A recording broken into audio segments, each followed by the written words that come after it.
Bismillahirrahmanirrahim. Assalamualaikum warahmatullahi wabarakatuh. Saudaraku pemirsa MTA TV dimanapun Anda berada, kembali berjumpa bersama saya Sekar Pangesti dalam Saatnya Wanita Berbicara edisi Gizi.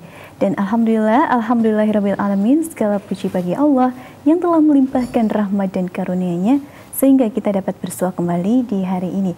Dan pemirsa, kali ini saya sudah bersama narasumber yang mungkin pemirsa juga sudah bisa menebak siapa beliau. Ada hadir bersama saya Mbak Aulia Idris. Mari kita sapa beliau. Assalamualaikum warahmatullahi wabarakatuh, Mbak Aulia. Waalaikumsalam warahmatullahi wabarakatuh, Mbak Sekar. Bagaimana kabarnya, Mbak Aulia? Alhamdulillah sehat. Alhamdulillah sehat. Senang sekali saya berjumpa dengan Mbak Aulia ini kali pertama. Baik. Dan pemirsa, tema hari ini adalah bagaimana mengatasi stunting, begitu nggih? Stunting, membahas tentang stunting begitu. Dan nanti bagi pemirsa yang ingin bertanya, Anda dapat menghubungi line telepon di nomor 02716793000 atau melalui SMS WhatsApp di nomor 08112553000. Baik, Mbak Aulia, berbicara stunting ini, anak ketika lahir itu kan mengalami tumbuh kembang.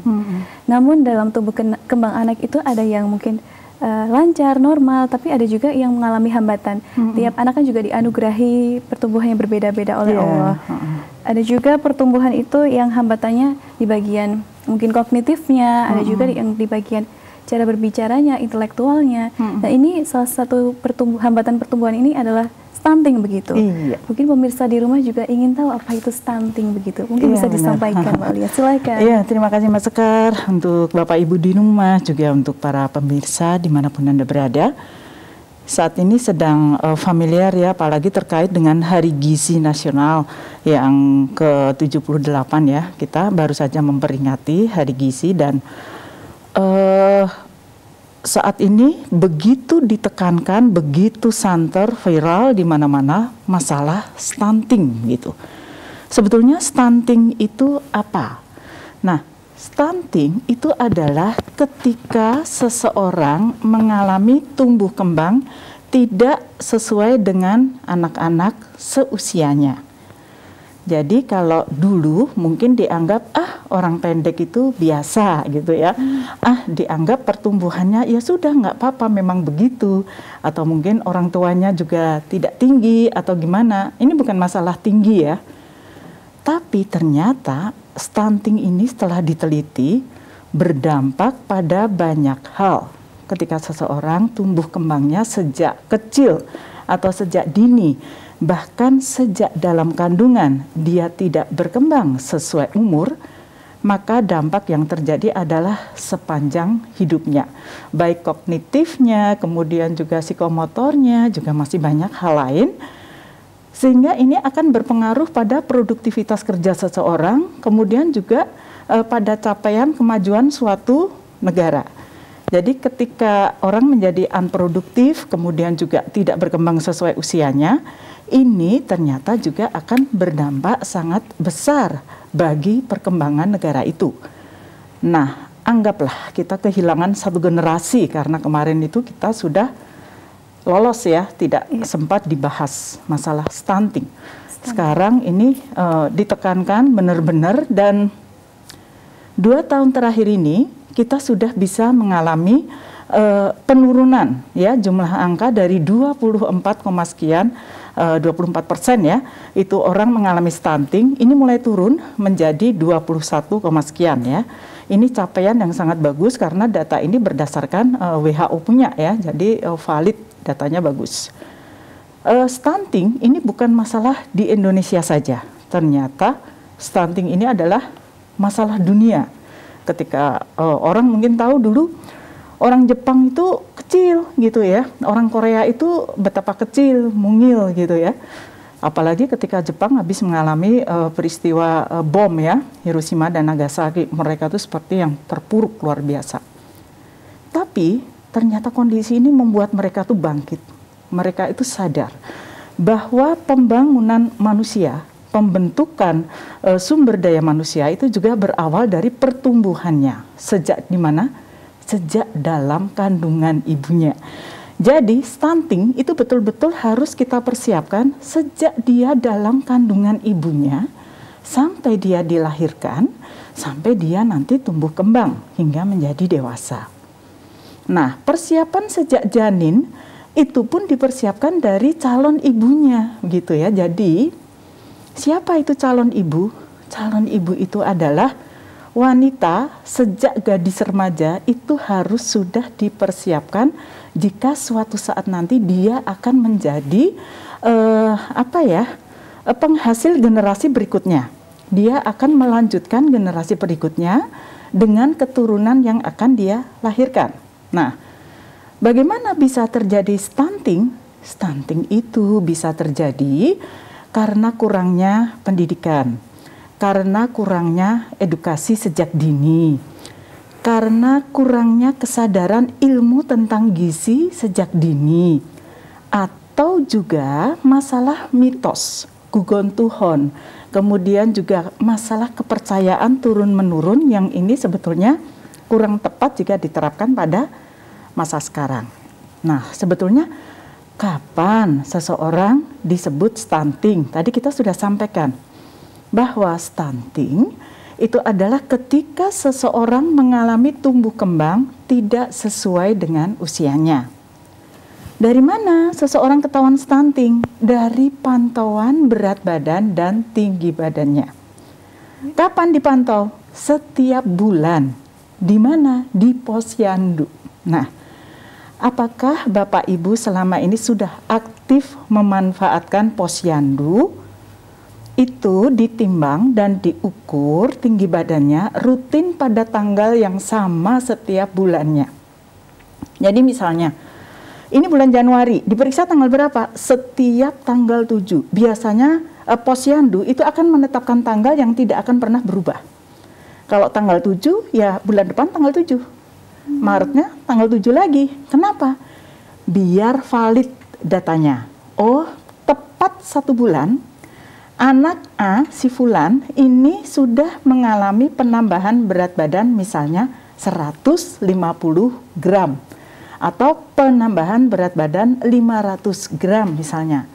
Nanti semua itu akan dicatatkan dalam kartu menuju sehat, KMS. Ya. Di mana itu? Di posyandu. Siapa yang mencatat? Petugas atau kader posyandu. Nah, posyandu itu bergerak di bawah pengawasan puskesmas setempat ya.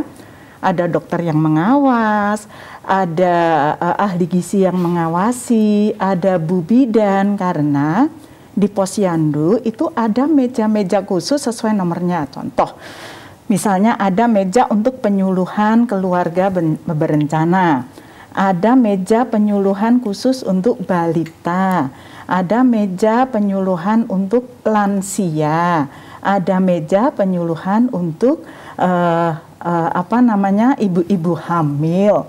Semuanya akan dipantau dari kader posyandu. Jadi kalau selama ini Bapak Ibu mungkin masih kurang peduli atas keberadaan posyandu, mungkin mulai sekarang mulai aktif ya Bapak Ibu, karena itu hanya sekali dalam 1 bulan. Sekali itu pun hanya berapa jam, mungkin 1 jam, 2 jam sudah selesai. Di sana akan didata nama balita, orang tuanya, lahir kapan, berat badan ketika lahir, hingga saat ini. Siapa yang dipantau? Mulai bayi usia 0 bulan sampai dia di bawah 5 tahun, ya, disebut balita. Kalau di bawah 3 tahun disebut batita. Jadi nanti ketahuan anak-anak ini, oh ini bulan Februari, ini biasanya ada bulan vitamin A. Nanti vaksin semua diberikan di sana, gratis. Vitamin A itu untuk kesehatan mata. Jadi untuk anak juga sudah mulai diberikan vitamin A mulai bulan Februari sama nanti bulan Agustus ya. Jadi 2 kali dalam setahun. Nanti kader yang akan mengingatkan. Jadi untuk Pak RT, Bu RT, Bu Lurah, Pak Camat dimanapun berada, monggo mulai melakukan koordinasi dengan pihak terkait. Tapi harusnya ini puskesmas memang sudah bergerak di wilayah masing-masing untuk aktivitas dari posyandu tadi. Ini sebetulnya dilakukan untuk apa? pencatatan dari awal ketika penimbangan berat badan anak dan pengukuran tinggi badan anak, ini langsung akan melakukan screening. Apakah anak ini masuk kategori kurang gizi, apakah dia cukup gizi, ya, atau justru dia lebih gizi, ya. Ini nanti ada kurva yang harus dilewati dari titik-titik berat badan tinggi badan akan dihubungkan dari bulan ke bulan. Nanti membentuk garis seperti apa, ya. Suatu saat coba akan saya carikan gambaran tentang KMS, ya, cara menitik, cara menghubungkan, kemudian kurvanya seperti apa, ya. Kurang gizi masalah, kelebihan gizi juga menjadi masalah. Jadi kita harus betul-betul mengkondisikan anak itu harus gizinya cukup, adekuat, terpenuhi, tidak berlebih, tapi juga tidak terjadi kurang.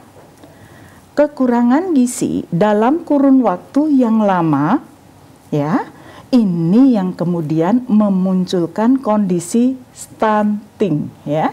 Artinya anak tidak berkembang sesuai dengan anak-anak seusianya. Ada standar mungkin, ya, nanti berapa tinggi badan, berat badan itu nanti ditarik garis. Umumnya Indonesia kita cari mediannya, ya. Tetapi ada juga yang over, tingginya lebih, beratnya lebih, menyesuaikan, ya, postur. Yang penting dia tetap seimbang. Karena berat badan lebih itu juga menjadi masalah ketika disebut dengan istilah obesitas. Ini adalah masalah kelebihan gizi di Indonesia juga. Apakah ini baik? Kurang baik juga. Nah, kembali ke masalah stunting tadi, ya. Stunting kita sudah tahu, ya, Bapak Ibu sekarang sudah paham, ya, kalau di mana-mana ketemu baliho, kita harus menghapus stunting, kita harus mengurangi angka stunting. Paham, ya, sekarang, ya, bahwa stunting itu adalah generasi yang tidak berkembang sesuai dengan usianya. Tidak perlu minder, tidak perlu malu, tidak perlu takut, karena kejadian ini terjadi di seluruh dunia. Hal yang paling mudah kita ketahui saat ini, kenapa orang pemain voli itu bisa tinggi-tinggi banget, ya, gitu. Kenapa yang olahraga sepak takraw, pemain bola, atlet, atau penduduk suatu negara secara umum seperti Korea atau orang Jepang sekarang itu tinggi-tinggi banget. Mereka kalau mencari ukuran sepatu rata-rata di atas 45. Orang Indonesia mungkin 40, 42 udah cukup, ya, udah ada kedodoran. Tapi mereka itu harus 45 dan lain sebagainya. Karena mereka memang postur tubuhnya tinggi sekali. Dan ini juga menjadi salah satu indikator bahwa negara itu adalah negara yang maju. Dengan status gizi yang bagus, produktivitas bagus, tingkat intelijensinya bagus, maka biasanya mereka juga posturnya juga bagus. Nah, kemudian kita juga akan mencari tahu sebetulnya penyebab stunting itu apa. Tadi masalah pendidikan. Jadi kita lebih aware tentang gizi. Dari mana kita belajar? Banyak sumbernya, tapi cari sumber yang valid, ya, yang bisa dipertanggungjawabkan. Nah, sebetulnya kita bisa mencari tahu apa penyebab stunting. Kita bisa lihat dari slide, ya, bahwa kurangnya asupan gizi yang diterima oleh janin atau bayi itu berdampak jangka panjang, yaitu stunting. Kemudian juga faktor gizi buruk yang dialami oleh ibu hamil. Ingat, tidak hanya bayinya saja atau janinnya saja yang kekurangan gizi, tetapi ketika ibu yang mengandung ini juga kondisi gizinya kurang bagus, kurang dipersiapkan dengan bagus, maka juga bisa melahirkan bayi dengan BBLR, berat bayi lahir rendah. Ini biasanya di bawah 2,1 kg, ya, itu masuk kategori BBLR. Kemudian kurangnya pengetahuan ibu mengenai kesehatan dan gizi sebelum masa kehamilan serta setelah ibu melahirkan. Kurang pengetahuan, jadi apa? Kalau orang hamil itu tetap harus kontrol, ya. Tanya, kan sekarang kita ada JKN, ya, Jaringan Kesehatan Nasional. Di sana kita itu punya hak untuk memeriksakan ibu hamil di vaskes yang sudah ditunjuk. Di sini adalah vaskes 1, biasanya puskesmas. Ada bidan yang bisa memberikan informasi nanti, ditimbang Ibu berat badannya. Apakah kehamilan ini sudah cukup? Sudah sesuai dengan penambahan berat badan yang dianjurkan. Trimester pertama, 3 bulan pertama, trimester kedua ya, yaitu bulan ke-4, 5, 6, dan trimester ketiga, bulan ke-7, 8, 9. Apakah sudah cukup berat badannya? Apakah HB-nya cukup untuk persalinan? Apakah tekanan darahnya aman dan tidak terjadi kasus eklamsi atau preeklamsi, yaitu kejang ketika kehamilan ya. Atau juga masalah-masalah lain yang kadang orang tidak menyadari. Biasanya misalnya seseorang itu mengalami kehamilan kembar atau mengalami kesulitan persalinan terdahulu. Misalnya ketika yang lalu harus lahir sesar, atau ketika yang sekarang ini ternyata dia ada masalah dengan bayi yang dikandungnya, sungsang dan lain sebagainya, itu akan diketahui dengan cara kita sering kontrol, rutin, minimal sebulan sekali kepada bidan di puskesmas. Kemudian juga kalau ada masalah itu nanti akan segera diatasi. Nah, penyebab yang lain yaitu perawatan prenatal sebelum persalinan, kemudian ada juga perawatan antenatal, perawatan sesudah persalinan. Nah, dari penyebab itu nanti kita juga akan ketahui sebetulnya gejala stunting itu apa. Kalau kita punya anak mengalami tanda pubertas yang terlambat, kemudian juga performa buruk pada tes perhatian dan memori belajar, ya, kemampuan belajarnya tidak bagus. Pertumbuhan gigi yang terlambat. Ada juga ketika anak usia 8 hingga 10 tahun, ini anak menjadi lebih pendiam, tidak banyak melakukan eye contact. Dia akan menghindari kontak mata. Ini sebetulnya merupakan salah satu gejala yang perlu kita cermati sejak dini. Ada lagi pertumbuhan yang mulai melambat, kemudian wajah tampak lebih muda dari usianya. Jadi sepertinya imut-imut terus ya, inosen gitu ya. Kan kalau kesannya muda bagus ya, tapi kalau ini kok muda terus. Nah, ini ternyata juga menjadi perhatian salah satu gejala dari stunting. Dampak stuntingnya adalah mudah sakit ya, kemampuan kognitif berkurang, fungsi tubuh tidak seimbang, dan ini dampak jangka panjang merugikan ekonomi. Selanjutnya juga postur tubuhnya menjadi tidak maksimal ketika dewasa. Baik. Itu sekilas tentang stunting ya, Mbak. Tentang stunting. Nanti pencegahannya kita lanjutkan. Ya, nanti kita lanjutkan. Dan bagi orang tua di rumah juga untuk selalu rutin mengontrolkan anaknya atau memeriksakan anaknya, mungkin bisa di puskesmas, di rumah sakit atau klinik terdekat supaya tidak ketinggalan bagaimana tumbuh kembang anak gitu. Baik, Mbak Aulia, nanti kita lanjutkan setelah jeda berikut ini ya. Baik pemirsa, jangan kemana-mana, tetap di Saatnya Wanita Berbicara edisi Gizi setelah jeda pariwara berikut ini.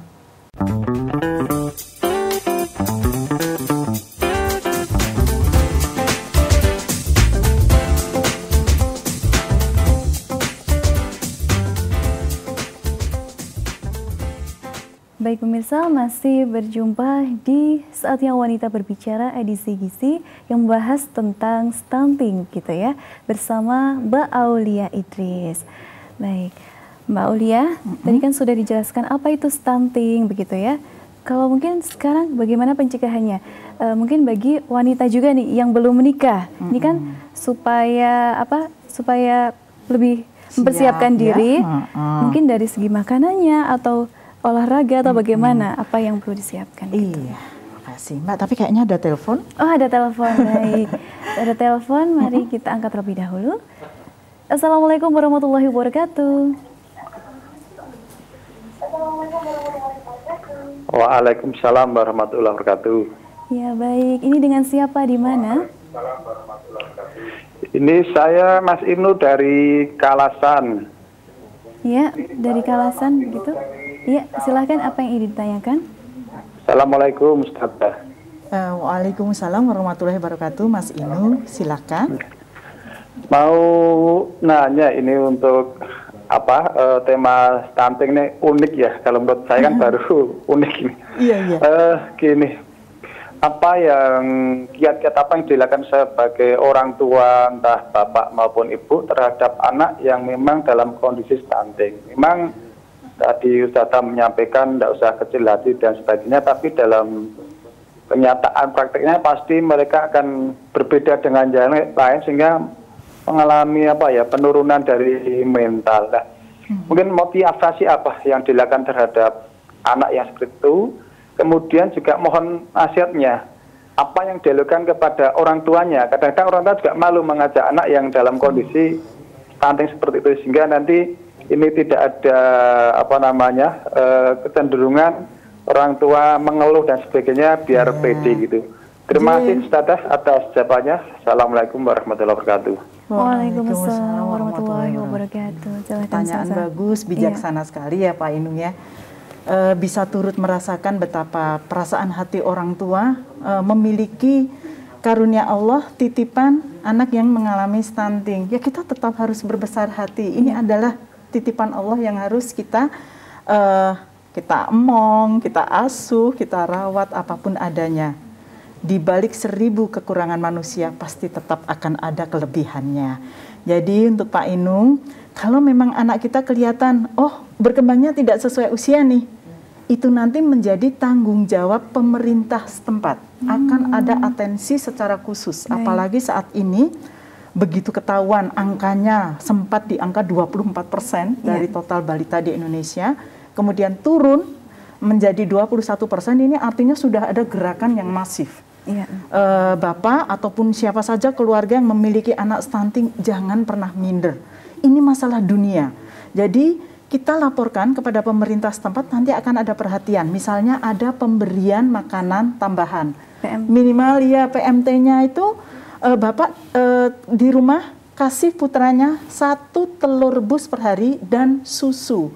Ini kalau sudah ketahuan pemerintah nanti diparingi Pak, dikasih jatah dari negara, insya Allah nggak usah takut. Tapi kalau bisa mengupayakan sendiri ya, kalau menunggu pemberian lama diusahakan saja sendiri. Atau dikasih makanan bergizi Pak Inung, misalnya kita perbanyak makan susu, kemudian sumber protein seperti ikan ya, telur, ayamnya dipelihara sendiri bisa. Orang tuanya bagaimana? Jangan pernah minder, tetap selalu belajar. Anaknya diasah kalau memang dia kognitif, kemampuan dia belajarnya rendah, kita asah. Dia punya skill apa yang bagus. Apakah dia di psikomotornya bagus, afektifnya bagus, dia pinter ngajinya, dia pinter menghafal Al-Quran dan lain sebagainya. Itu juga akan menjadi karunia yang tidak terkira ya Pak ya. Jadi jangan sedih, di balik semua kekurangan manusia pasti akan ada kelebihannya. Tetapi ini juga menjadi tantangan, terus jangan pasrah. Udahlah kalau begitu nggak diapa-apain nggak apa-apa, jangan juga gitu ya. Ayo Pak, dilatih anaknya, mungkin skillnya bagus di olahraga. Mau pinter badminton, pinter tenis meja, pinter sepak takraw, atau dia bagus berenang, bela diri, berkuda, memanah. Itu bisa kita arahkan. Jadi anak pinter, anak hebat itu tidak hanya di matematika, tidak hanya di pinter bahasa Inggrisnya, tidak hanya pinter di tekniknya. Tidak Pak, anak itu punya kelebihan di semua bidang apapun, dan itu bisa digali dari masing-masing anak. Siapa yang lebih paham? Orang tuanya. Jangan pernah mengecilkan anak. Kok gambar, kok nari, enggak, itu adalah keahlian anak. Jadi jangan pernah sedih ya Pak ya. Persiapannya apa? Belajar. Jadi mulai sekarang cari ilmu yang banyak. Apa itu stunting? Kalau perlu Pak Inung datang ke puskesmas Kalasan. Tanya, Bu, Pak dokter, saya ingin penjelasan tentang stunting. Nah, ini tantangan. Penjelasan yang sifatnya banyak di balai desa disampaikan, nanti perlahan-lahan kita bisa mulai mengikis stunting dari 21% saat ini akan kita turunkan lagi angkanya, insya Allah. Perjuangannya saling dibantu ya, betul, antara rakyat, pemerintah dan kita semua harus peduli, harus aware, ini adalah generasi kita. Dan yang penting jangan minder, jangan malu dengan kekurangan anak kita. Itu semua adalah ujian dari Allah yang akan semakin mendewasakan kita jika kita sabar dalam menerimanya. Dalam mendidiknya juga nanti diberikan pahala yang berkali-kali lipat ya. Itu justru, kesabaran loh, diuji betul, ya Mbak ya. Betul. Terus nanti itu menjadi, kalau anak kita mungkin stunting begitu, lalu kita sebagai orang tua justru membesarkan hatinya, terus mendukung mendukung apa bakatnya, itu menjadi salah satu keunikan juga ya Pak. Digali apa yang dia suka gitu loh. Tadi saya bilang jangan karena dia nggak bisa berhitung kemudian kita menjudge anak kita tidak pintar. Tidak, anak pintar bisa di segala hal. Dan Bapak Ibu bisa menyimak di semua acara kita Saatnya Wanita Bicara, itu tidak ada satupun yang mengecilkan atau mengerdilkan kemampuan anak. Kita semua akan selalu support bahwa anak-anak kita itu pasti hebat dan Allah tidak akan menguji umatnya di luar batas kemampuannya. Kita dipercaya dengan anak stunting, baiklah kita tetap sabar. Bagaimana meningkatkan sisi psikologis anak yang mengalami stunting ketika di sekolah, mungkin ada pembulian tapi orang tua juga kurang ini Bu. Dibully. Nah, ini berarti yang nakal yang bully ya. Jangan, jadi kita mengertikan anak kita tidak boleh budaya mengejek, budaya melemahkan dan meremehkan orang lain. Itu kita ajarkan kepada anak-anak kita sendiri, jangan ya gitu, jangan. Kalau ada teman seperti ini disayang, kalau ada teman seperti ini kita ajari, kita bimbing, yuk belajar sama-sama yuk gitu. Jadi kesombongan atau mungkin juga sikap merasa lebih daripada yang lain itu harus kita tipiskan supaya tidak ada kesenjangan antara anak yang stunting dengan anak yang mungkin memiliki kelebihan. Demikian Pak Inung di Kalasan. Terima kasih banyak. Terima kasih Mbak Aulia atas jawabannya. Pak Inung mudah-mudahan bisa membantu dan tetap semangat dalam mendidik putra-putrinya gitu. Dan Mbak Aulia, ini ada pertanyaan lagi nih dari Ibu Maimunah di Semarang. Apakah stunting hanya sebatas perawakan pendek? Lalu apa benar stunting ini mempengaruhi IQ pada anak? Nanti biasanya tidak berkembang sesuai usianya. Nah, ini kita langsung nomor satu kita pegang adalah data antropometri, ya, berat badan berdasarkan tinggi badan. Itu per anak sudah bisa diketahui sejak kecil. Oh, dia itu kisaran beratnya harus antara sekian dengan sekian. Kalau kurang dari rentang ini nanti akan ada perhatian. Nah, tadi dari KMS, Kartu Menuju Sehat, itu akan ada kurva, di mana kurva itu akan masuk di warna hijau, itu gizi bagus, atau di kuning, ya, itu artinya gizi kurang, ya. Kemudian ada garis titik-titik, ini nanti akan menunjukkan sampai bahkan garis merah, yang menunjukkan indikasi bahwa seseorang itu mengalami gizi buruk, ya, gizi kurang, gizi buruk, kemudian gizi bagus atau malah gizi lebih. Dari mana ketahuannya? Itu memantaunya dari tinggi badan dan berat badan. Jadi dikejar dari mana? Jangan kecil hati. Nanti ketika memang anak itu sudah mulai tumbuh, kita bisa kejar dengan aktivitas fisik yang bagus, makanan yang bergizi, tetapi sayangnya ketika seseorang mengalami stunting atau kekurangan sejak lahir sampai dia 2 tahun pertama usianya, itu jumlah sel otaknya sudah tidak bisa bertambah lagi. Jadi kapasitas memorinya terbatas. Makanya kita harus berlomba-lomba menghasilkan anak yang memiliki kapasitas memorinya gede gitu. Dengan cara apa? Makanan sumber protein yang tinggi untuk anak-anak kita. Ikan, telur, susu, tahu, tempe, terutama dari hewani, itu akan membentuk sel-sel kecerdasan anak. Dari mana dibuat? 1 tahun dalam kandungan, 1 tahun setelah dilahirkan. Lepas dari masa itu, kita sudah tidak bisa mengejar kecerdasannya, tapi hanya bisa mengejar posturnya atau tinggi badan dan antropometrinya. Gitu ya, jadi makanya sekarang dikejar betul tugas orang tua menyiapkan anak yang bagus. Calon bapak ibu harus saling peduli, saling aware, ini ibunya harus sehat. Kalau hamil nggak mau makan, harus mau makanan yang bergizi. Sejak kapan? Sejak gadis. Jadi jangan setelah menikah baru makan bergizi, telat gitu ya. Dari gadis. Dari gadis sudah ya. bagus. Baik. Untuk berarti makanan pengganti ASI ini tidak hanya pure dari sayur dan buah, tapi protein hewani juga. Protein. Jadi makanya kalau banyak susu, kita langsung susu harus diminum. Kalau tidak mau kita ganti ke yang lain. Bisa dijadikan snack, bisa dijadikan aneka kudapan, aneka ini. Yang penting itu protein. Biar apa? Pertumbuhan selnya juga mencukupi. Baik. Mbak Aulia, ini masih ada pertanyaan lagi. Boleh, monggo. Insya Allah. Assalamualaikum Bu Aulia, saya Bu Wiwi di Klaten. Saya ibu bayi 3 bulan tapi ASI saya tidak lancar sehingga tidak dapat memberikan ASI eksklusif. Apakah ini juga bisa menjadi salah satu penyebab stunting? Mohon pencerahannya, terima kasih. Terima kasih Bu Wiwi, selamat atas kelahiran putranya 3 bulan ya, masih baby newborn. Pemberian ASI eksklusif bagus, Ibu peduli, jangan pernah menyerah. Ayo harus bisa kasih ASI. Dari mana? Ibu Wiwi makan yang bergizi. Apa itu? Sayuran, buah-buahan yang banyak, minum susu, minum air putih yang banyak, Bu. Bahan baku ASI itu air. Jadi kalau ibu minumnya kurang, ASInya nggak akan pernah keluar, Bu. Kemudian ASI itu keluar karena apa?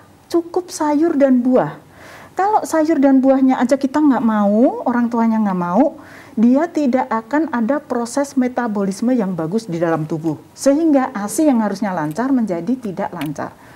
Makan yang banyak, tinggi protein, cairan cukup, insya Allah Bu Wiwi akan tetap memberikan ASI dengan baik. Jangan menyerah. Ibu harus tetap bisa memberikan ASI eksklusif. 6 bulan pertama. Eksklusif itu artinya apa? Tidak ada pemberian makanan selain ASI selama 6 bulan itu. Ya, tidak boleh diberikan makanan apapun sebelum anak kita usia 6 bulan. Nanti setelah babynya usia 6 bulan, dia baru diberikan pemberian makanan tambahan pendamping ASI atau MPASI. Jangan dipaksa dikasih apa-apa ya Bu Wiwi, putranya pokoknya harus ASI. Kalau karena alasan tertentu, misalnya ibu memiliki penyakit menular sehingga dia tidak boleh memberikan ASI-nya untuk anaknya, maka dokter yang harus menyatakan. Jangan kita menjudge diri kita sendiri kemudian kasih susu formula. Susu formula itu artinya susu pengganti ASI. Baik. Di bawah usia bayi 1 tahun. Nanti 6 bulan itu Bu, ASI itu cukup, insya Allah cukup. Allah sudah cukupkan semua itu. Luar biasa, ciptaan Allah itu luar biasa. Jangan diragukan, ASI-nya pasti cukup. Syaratnya apa? Makanan ibunya harus bergizi, makanan ibunya harus cukup. Jadi daripada buat beli susu formula, mendingan makan yang banyak untuk ibunya. Nggak usah diit-diit, jangan Bu, jangan diit. Kalau nggak boleh makan pedas itu, bener nggak Mbak Lia? Pedas itu boleh-boleh aja, tapi yang dikhawatirkan kan ibu sakit perut. Nanti kalau ibu sakit perut nggak bisa ngopeni babynya kan. Nah itu saja yang dikhawatirkan. Tapi makanan apa aja boleh dimakan. Nggak akan makan susu nanti anaknya amis, makan ayam makannya anaknya nanti jadi amis. Nggak, tetap aja makan protein. Itu yang bikin anak pinter ya Bu. 3 bulan masih ada kesempatan. Tapi Mbak Ul, kalau misalnya ibu berkarir begitu, kan mungkin ada yang cutinya 3 bulan, itu kalau pemberian ASI secara langsung dengan di stok itu apakah memiliki gizi yang berbeda? Sebetulnya kalau cara penyimpanannya bagus tidak akan pernah berubah kandungan zat gizinya. Jadi untuk ibu-ibu yang berkarir jangan putus asa, tetap boleh memberikan ASI-nya dengan cara di stok ya, dibekukan.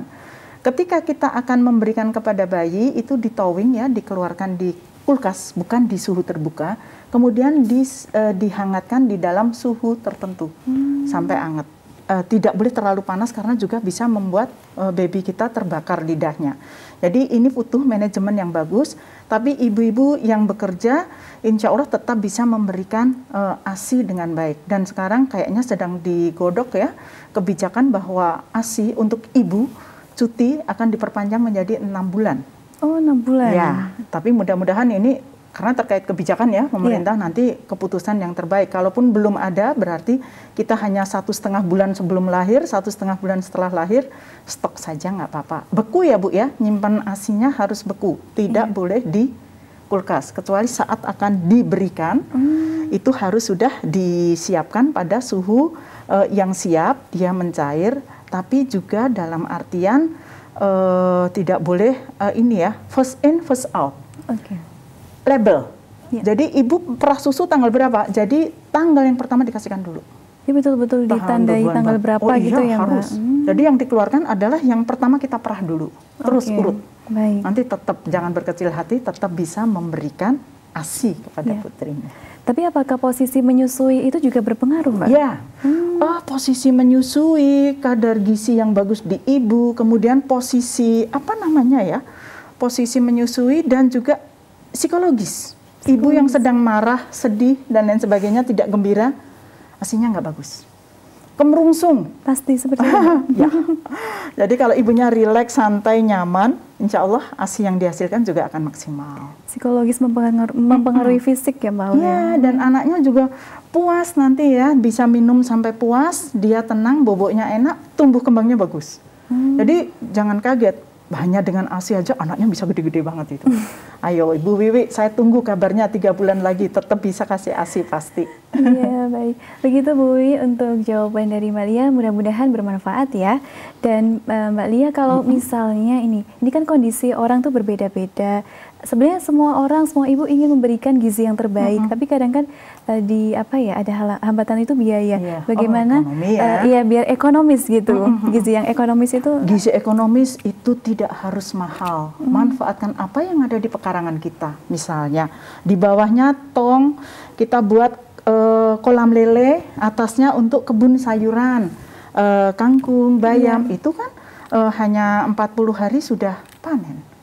3 minggu sudah panen ya, 3 minggu. Jadi kita 21 hari aja sudah bisa panen. Kangkung, bayam, kita ada mentimun, labu kuning. Manfaatkan kebun, jadi berkebun juga pakai pot aja. Kemudian ibu pelihara ayam sendiri, jangan dijual, telurnya direbus untuk ibu. Direbus. Susu juga. Nggak ada daun ubi, daun ketela, kemudian kacang panjang dan lain sebagainya. Kacang-kacangan, kacang tanah, kacang kedelai, itu juga bagus untuk ibu. Jadi kalau dikatakan gizi itu mahal, itu perlu diluruskan. Gizi tidak harus mahal. Kita siasati dengan apa yang kita punya. Yang penting ibu banyak makan, ibu hatinya gembira, dan ibu yakin bahwa ibu akan menyehatkan anaknya nanti. Memiliki bahan makanan di rumah sendiri sekaligus berkebun begitu ya Mbak Aul. Syukur-syukur bisa kita jual, jadi sumber penghasilan. Iya baik, Mbak Aulia, tidak terasa kita sudah di akhir sesi ini. Mungkin bisa disimpulkan tentang stunting ini. Mudah-mudahan saya belum sempat menyampaikan pencegahan ya. Tapi dengan ini semua kita berharap ibu-ibu semua rajin, lebih peduli pada posyandu. Posyandu tidak hanya buat anak-anak kecil, lansia, lansia juga bisa, ibu hamil juga bisa, dan yang lebih penting lagi adalah mencegah anak-anak terjadi stunting. Dimulai dengan kepedulian kita membawa anak ke posyandu dan mencatatkan perkembangan berat badan dan tinggi badannya secara rutin di lingkungan terdekat kita. Mudah-mudahan suatu saat kita bisa lanjutkan lagi membahas stunting. Kalau memang Bapak Ibu merasa ini perlu, insya Allah akan saya sampaikan lagi. Materi yang sangat ingin orang ini juga bahas gitu ya Mbak, karena penting sekali ya. Khususnya saya juga nih. Gitu ya, persiapan untuk gadis remaja semuanya. Dan teman-teman di rumah juga. Jadi pesannya untuk Bapak Ibu di rumah, jangan lupa untuk selalu rutin memeriksakan atau memeriksakan begitu ya secara rutin tumbuh kembang anaknya di posyandu, puskesmas atau mungkin tempat kesehatan terdekat begitu ya. Puskesmas terdekat. Baik, Mbak Aulia, terima kasih. Terima kasih banyak Mbak. Senang sekali pembahasan hari ini, mudah-mudahan bermanfaat bagi kita semua. Assalamualaikum warahmatullahi wabarakatuh. Waalaikumsalam warahmatullahi wabarakatuh. Iya. Baik pemirsa, tidak terasa kita sudah di akhir acara, di saatnya wanita berbicara edisi gizi yang membahas stunting. Dan saya Sekar Pangesti mewakili seluruh kru yang bertugas mengucapkan terima kasih dan pamit undur diri. Subhanakallahumma wa bihamdika asyhadu an la ilaha illa anta astaghfiruka wa atubu ilaik. Wassalamualaikum warahmatullahi wabarakatuh.